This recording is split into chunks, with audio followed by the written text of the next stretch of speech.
Okay, I'm going to show you two different ways to make a hole in a picture.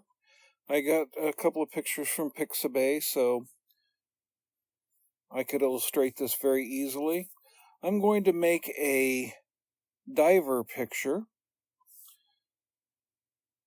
and use it for a hole.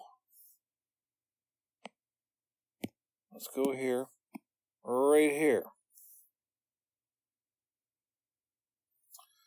So, here's my diver picture. The first way to do it is non-destructive.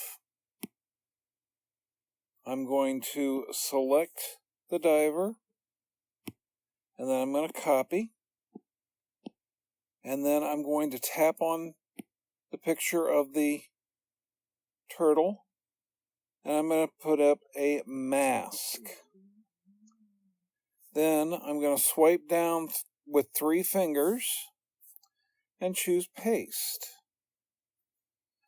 Now you'll notice that you now have a mask that works without any problem. It's your background color there, but the original picture is not destroyed.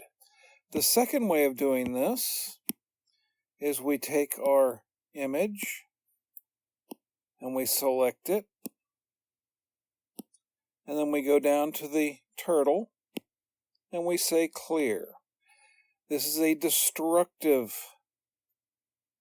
method. This image here is just completely gone. It's just cut right on in. I hope that helps you out, and I hope you have a wonderful day.